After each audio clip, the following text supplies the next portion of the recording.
We are 5 days away from fundamentally transforming the United States of America.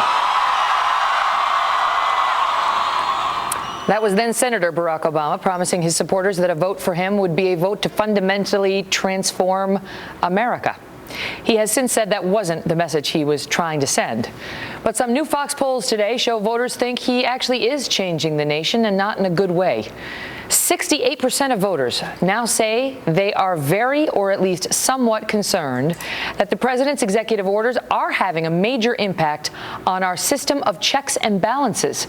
And that includes 42% of Democrats, not to mention 72% of independents and big old number of Republicans.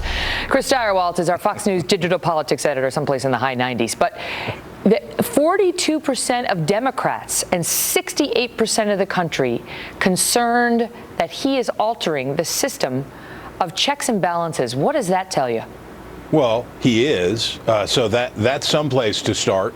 And when we look at the delta here between the number of Democrats who not like what he's doing or how he's doing it, but agree with the end goal, that they agree with him. So we have a significant number of Democrats here, more than 40%, who say, I think you may be breaking it. And I think the reason they're saying it is, we're watching right now in the Senate, the Republicans engage in a debate about whether or not to undo the nuclear option that Harry Reid and Democrats engaged in so they could pack courts and jam nominees through with 51 votes instead of 60. Right. And you know what Republicans are thinking?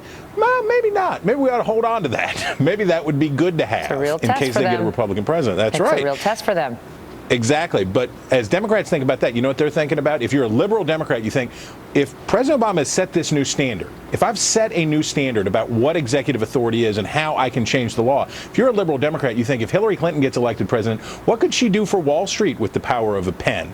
If Ted Cruz got elected president, what would he do to the tax code? So if you're a liberal Democrat, you are now thinking about fundamental changes to the system that you cannot count on a Clinton Democrat or a Republican to undo. I'll do you one better. For the Democrats who are in support, the 58% who think this is fine, this executive action. Not 58, 48%. I don't know. I can't do the math. It's too hard to do the math. I shouldn't even try. We didn't get into this business for math. Sorry. Anyway, for all those Democrats, how about a President Sarah Palin? Do you want her to have the power, such huge executive powers, to just change the laws or not really enforce them the way that the Congress passed and the president signed? How does that make you feel? Because they can't stand her.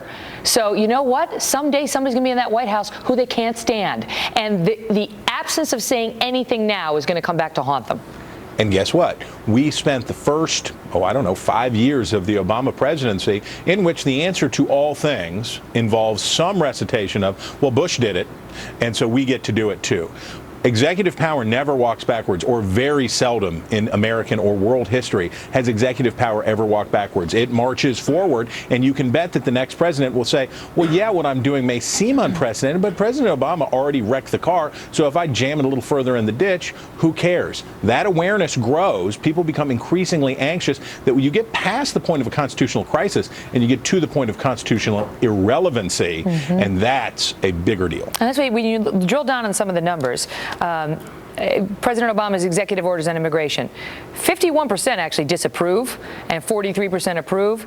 But when you look at his executive orders on immigration and whether they exceeded his authority, 54% of the public says he has exceeded his authority. Only 38% believe he acted within it. And yet, I can't get my head around the discussion I had with Senator Sessions, Chris, about, so you've got 54% saying you overstepped your bounds, sir, and you know how I know that? You told me you couldn't do this for 6 years. So how is he getting away with this? Isn't his first interview. He said it to Stephanopoulos 3 weeks ago. I didn't reverse myself. All I was ever asked about was whether I could, with a magic wand, allow or suspend deportations for 11 million. Bull! That's not what he was asked that, but he was asked any number of iterations of that, including, how about just the families of the dreamers? I played the bite. And he said, I can't. And now he just refuses to acknowledge he did it.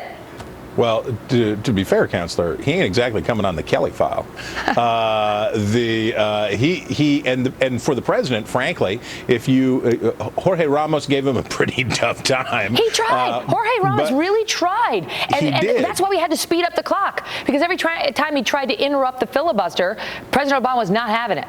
But if you don't care, that's the secret in politics at this point for this president. If you just don't care whether or not it's true or it holds together or people say it's accurate or anything else, it doesn't matter. What penalty can you play? What penalty will you pay for getting it wrong if you don't care? And the polls continue to go down. His approval ratings with voters of all stripes continue to go down. We thought we would see after the election people would say, well, that's over. It was okay, fine. And now the guy's okay. But instead, he goes out and brags. He goes across the country. He keeps giving speeches across the country and bragging about it. Isn't there a higher obligation when you are the president of the United States?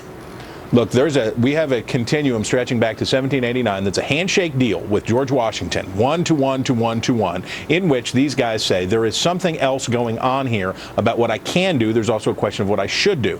Now, we don't have much of that original mojo left, and each successive, some add to the mojo, some detract from it, but over the arc of history, we don't have a lot of juice left in the tank. And if this president doesn't see himself in a custodial role of the presidency, that he needs to keep to it, that he needs to attach to it those things of obligation to the institution beyond obligation to the moment. If he doesn't see it in that way, then what check do you have on him? The embarrassment in an interview? If you cannot be shamed, you cannot be checked. I mean, I'm sure the White House would say the Congress has acted in a way that's unprecedented in its view as well, and so all bets are off. But those bets are, they're in the Constitution, so it's not that easy to just get away with that. Chris, great to see you. Good to see you.